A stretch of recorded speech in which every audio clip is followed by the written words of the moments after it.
ಅಧ್ಯಕ್ಷರಾದಂಥ ಮಾನ್ಯ BY ವಿಜಯೇಂದ್ರ ಅವರೇ ನೋಡಿದ ಮೇಲೆ ನಾನು ಮಾತನಾಡೋದಕ್ಕೇನು ಉಳಿದಿಲ್ಲ, ಮಾತನಾಡೋ ಅಗತ್ಯನೂ ಇಲ್ಲ ಅಂತ ನಾನು ಅನ್ನಿಸ್ತಾ ಇದ್ದೆ. ಬಹಳ ದೊಡ್ಡ ಸಂಖ್ಯೆಯಲ್ಲಿ ನಮ್ಮೆಲ್ಲ ಸಂಸತ್ ಸದಸ್ಯರು, ಶಾಸಕರು, ಹಿರಿಯ ಮುಖಂಡರುಗಳು ನಾವು ಇಲ್ಲಿ ಸೇರಿದ್ದೇವೆ. ನಾನು ಒಂದೇ ಒಂದು ತಮ್ಮಲ್ಲಿ ವಿನಂತಿ ಮಾಡುವಂಥದ್ದು, ಮುಂದೆ ಬರುವಂತಹ ವಿಧಾನಸಭಾ ಚುನಾವಣೆ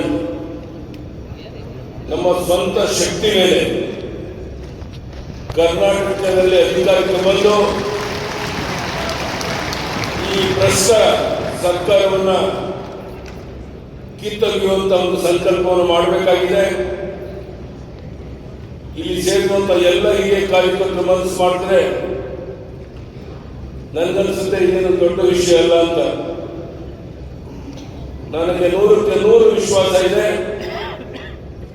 ಬರುವಂತಹ ದಿವಸಗಳಲ್ಲಿ ಈ ಭ್ರಷ್ಟ ಸರ್ಕಾರವನ್ನು ಕಿತ್ತೊಗೆದು ಅಭಿವೃದ್ಧಿ ಪರ ಬಿಜೆಪಿ ಒಂದು ಸರ್ಕಾರವನ್ನ ತರೋದಕ್ಕೆ ನೀವೆಲ್ಲ ಸಿದ್ಧರಾಗಿದ್ದೀರ. ಅದೇ ರೀತಿಯ ವಾತಾವರಣವನ್ನ ನಾನು ಇಲ್ಲಿ ನೋಡ್ತಾ ಇದ್ದೇನೆ. ಸಾಧನೆ ಮಾತಾಡಬೇಕು, ಮಾತನಾಡೋದೇ ಸಾಧನೆ ಆಗಬಾರ್ದು.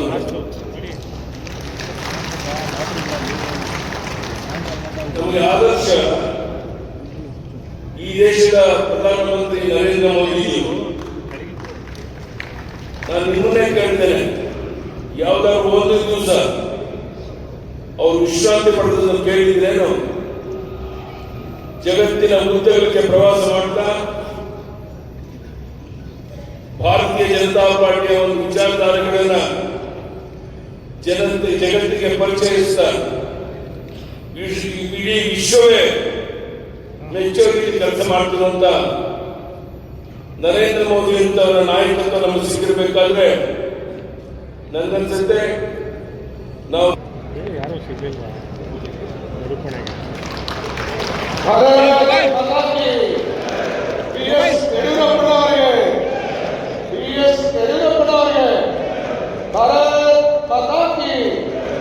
ಭಾರತೀಯ ಜನತಾ ಪಾರ್ಟಿ ಜೋರಾಗಿ ಎಲ್ಲರೂ ಜೈಕಾರಿಗಳು ಜೋರಾಗಿ ಕೂಗೋಣ. ಭಾರತ್ ಮಾತಾ ಕಿ ಜೋರಾದ ಚಪ್ಪಾಳೆ. ಭಾರತ್ ಮಾತಾ ಕಿ, ಭಾರತ್ ಮಾತಾ ಕಿ, ಭಾರತ್ ಮಾತಾ ಕಿ. ರವಿಕುಮಾರ್ ಅವರು ವಿಶೇಷವಾದ ರೀತಿಯಲ್ಲಿ ಹೇಳ್ತಾರೆ, ಭಾರತೀಯ ಜನತಾ ಪಾರ್ಟಿಯನ್ನು ರೈತರ ಪಾರ್ಟಿಯನ್ನು ಮಾಡುವಂತ ಯಡಿಯೂರಪ್ಪ ಅವರಿಗೆ, ಭಾರತೀಯ ಜನತಾ ಪಾರ್ಟಿಯನ್ನ ನೇಕಾರರ, ಮೀನುಗಾರರ, ದೀನದಲಿತರ ಪಾರ್ಟಿಯನ್ನು ಮಾಡುವಂತ ಯಡಿಯೂರಪ್ಪನವರಿಗೆ, ಬಿಜೆಪಿಯನ್ನ ಜನಸಾಮಾನ್ಯರ ಪಾರ್ಟಿಯನ್ನಾಗಿ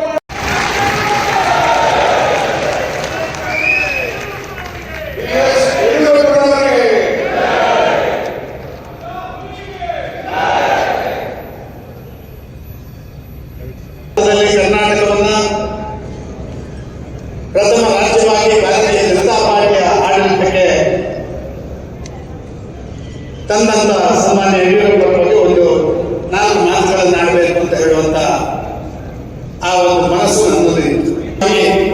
ಅದರ ಯಶಸ್ವಿ ಅನುಷ್ಠಾನದ ಬಗ್ಗೆ ಪರಿಕಲ್ಪನೆ ಇರಬೇಕು, ಅದನ್ನು ಅನುಷ್ಠಾನ ಮಾಡಬೇಕು ಮತ್ತು ಎಲ್ಲ ಜೀವನದಲ್ಲಿ ಒಳ್ಳೆಯದು ಕೆಟ್ಟದ್ದು ಯಾವುದು ಬಂದರೂ ಕೂಡ ಒಬ್ಬ ಸಿದ್ಧಪಡಿಸಿದಂತೆ ಅವನು ತನ್ನ ಕರ್ತವ್ಯವನ್ನು ನಿರ್ವಹಿಸಬೇಕು. ಪ್ರಾಯಶಃ ಸನ್ಮಾನ್ಯ ಯಡಿಯೂರಪ್ಪರು ಎಲ್ಲವನ್ನು ಹೊಂದಿದಂತ ಒಬ್ಬ ರಾಜಕೀಯ ನೇತಾರ ಅಂತ ಹೇಳುವುದನ್ನ ಕರ್ನಾಟಕದ ಎಲ್ಲ ಜನರು ನಾವು ಬಂದಿದ್ದೇವೆ. ಹಿರಿಯರು ಶಿಕಾರಪುರದ ಆ ಪುರಸಭೆಯ ಚುನಾವಣೆ ನಂತರ ಅವರಿಗೆ ಅಲ್ಲಿ ಸಿಕ್ಕಿದಂತ ಪ್ರಹಾರಗಳು ಪ್ರಾಯಶಃ ಅವರ ರಾಜಕೀಯ ಜೀವನವನ್ನೇ ಬದಲಿಸಿದೆ ಅಂತ ನಾನು ಭಾವಿಸ್ತಾ ಇದ್ದೇನೆ. ಒಂದು ಅದ್ಭುತವಾದಂತ ಆ ಸಂಘರ್ಷದ ಹಿನ್ನೆಲೆಯಲ್ಲಿ ಹಾದಿಯಲ್ಲಿ ಬಂದು ಸಂಘರ್ಷ ಮತ್ತು ಸಂಘಟನೆ ಯಾವಾಗಲೂ ಒಂದು ವ್ಯಕ್ತಿಯ ಭವಿಷ್ಯದ ನಿರ್ಮಾಣಕ್ಕೆ ಮತ್ತು ಆ ಸಂಘಟನೆಯ ನೇತಾರ ಆ ಸಂಘಟನೆಯನ್ನು ವೃದ್ಧಿ ಮಾಡಲಿಕ್ಕೆ ಸಾಧ್ಯ ಆಗುತ್ತೆ ಅಂತ ಹೇಳುವಂತ ನಾವು ನೋಡಿದ್ದೇವೆ. ಕಾರ್ಯಕರ್ತರಾಗಿ ಹೊರಟಂತಹ ಸನ್ಮಾನ್ಯ ಯಡಿಯೂರಪ್ಪರು ಮುಂದಿನ ದಿನಗಳಲ್ಲಿ ಎಲ್ಲ ಕರ್ನಾಟಕದ ಎಲ್ಲ ಜನರ ಮನಸ್ಸಿಗೆ ಒಬ್ಬ ನಾಯಕನಾಗಿ ಮೂಡಿ ಬರುವಂತ ಕೆಲಸವನ್ನು ಮಾಡಿದ್ದನ್ನು ನಾವು ಕಂಡಿದ್ದೇವೆ. ನಾನು ಸ್ವತಃ ನೋಡಿದ್ದೇನೆ. ಒಬ್ಬ ಉಪಮುಖ್ಯಮಂತ್ರಿಯಾಗಿ ಮುಖ್ಯಮಂತ್ರಿಯಾಗಿ ದಿನನಿತ್ಯ ಸಾವಿರಾರು ಜನರ ಮಧ್ಯೆ ಇರುವಂತ ಯಡಿಯೂರಪ್ಪ ನಿಜ ಒಂದು ವಿಚಾರವನ್ನು ಹೇಳಲೇಬೇಕು. ಭಾರಿ ಹತ್ತಿರ ನಿಂತು ಮಾತಾಡಲಿಕ್ಕೆ ಹೆದರಿಕೆ ನಮಗೆ ಅವರ ಹತ್ರ. ಏನಾದರೂ ಸ್ವಲ್ಪ ಟೆನ್ಷನ್ ಇದ್ರೆ ಅವನಿಗೆ ಸ್ವಲ್ಪ ಅವರ ಮುಖಪ್ಪ ಬೇರೆ ಬೇರೆ ರೀತಿಯ ವ್ಯವಸ್ಥೆಗಳನ್ನು ಮಾಡುವಂಥದ್ದನ್ನು ಕೂಡ ನಾವು ಕಂಡಿದ್ದೇವೆ. ಆದರೆ ಯಾವುದೋ ಒಂದು ಕಾಲಘಟ್ಟದಲ್ಲಿ ನಾನು ಕಂಡಿದ್ದೇನೆ, ಹಲವಾರು ಜನ ಕಾರ್ಯಕರ್ತರಿಗೆ ತನ್ನ ಆ ಒಂದು ಟೆನ್ಷನ್ ಪೀರಿಯಡ್ನಲ್ಲಿ ಬಂದಾಗ ಅವರು ಹೇಳಿದಂತ ಮಾತು ನೋವಾದರೂ ಕೂಡ ಆ ವಿಚಾರಗಳನ್ನು ಅವರ ಗಮನಕ್ಕೆ ತಂದ್ರೆ ಮರು ದಿವಸ ಅದೇ ವ್ಯಕ್ತಿಗೆ ಫೋನ್ ಮಾಡಿ ಏನೇ ದೊಡ್ಡ ರಾಜಕಾರಣಿ ಆಗಿಬಿಟ್ಟಿದ್ಯಾ, ನಿನ್ನೆ ಏನೋ ಸ್ವಲ್ಪ ತರಬೇತಿ ಮಾತಾಡಿದರೆ ನೀನು ಇದನ್ನೇ ಒಂದು ನನ್ನ ಬಿಜೆಪಿ ವಿರುದ್ಧ ಹೆಸರನ್ನಾಗಿ ಬೆಳೆಸ್ತೀಯಾ ಅಂತ ಹೇಳಿ ಅವರನ್ನು ಬೇರು ತಟ್ಟಿ ಮತ್ತೆ ಮುಖ್ಯವಾಗಿ ತರುವಂಥದ್ದಲ್ಲಿ ಸನ್ಮಾನ್ಯ ಯಡಿಯೂರಪ್ಪ ಅವರ ಅದ್ಭುತ ವ್ಯಕ್ತಿಯಾಗಿದ್ದು ಅಂತ ನಾನು ಭಾವಿಸ್ತೇನೆ. ಆ ಮುಖಂಡರನ್ನು ಕೂಡ ಗುರುತಿಸಿ ಅವರನ್ನು ಕೂಡ ವಿಶ್ವಾಸಕ್ಕೆ ತಗೊಂಡು ಮುಂದಿನ ದಿನಗಳಲ್ಲಿ ಪಕ್ಷವನ್ನು ಸದೃಢವಾಗಿ ಮಾಡುವಂತ ಕೆಲಸ ನಾವು ಎಲ್ಲರೂ ಸೇರಿ ಸಂದರ್ಭದಲ್ಲಿ ಸ್ವಾಗತವನ್ನು ಕೋರುತ್ತಾ ನಮ್ಮ ಕಾರ್ಯಕಾರಿಣಿ ಸಂಜೆ 5-5:30 ತನಕ ಕೂಡ ಈ ಕಾರ್ಯಕಾರಿಣಿ ಮುಗಿಯುವವರೆಗೂ ಸಹ ನಾವು ದಯವಿಟ್ಟು ಯಾರು ಕೂಡ ಸ್ಥಾನದಿಂದ ಕದಡಬಾರದು. ಎಲ್ಲ ಹಿರಿಯರು 50 ವರ್ಷಗಳ ಒಂದು ರಾಜಕೀಯ ಜೀವನವನ್ನು ಪೂರೈಸಿರ್ತಕ್ಕಂಥ ನಮ್ಮ ನಾಯಕ ಆಗಿರ್ತಕ್ಕಂಥ ಯಡಿಯೂರಪ್ಪ ಅವರಿಗೆ ತಾವೆಲ್ಲರೂ ಸಹ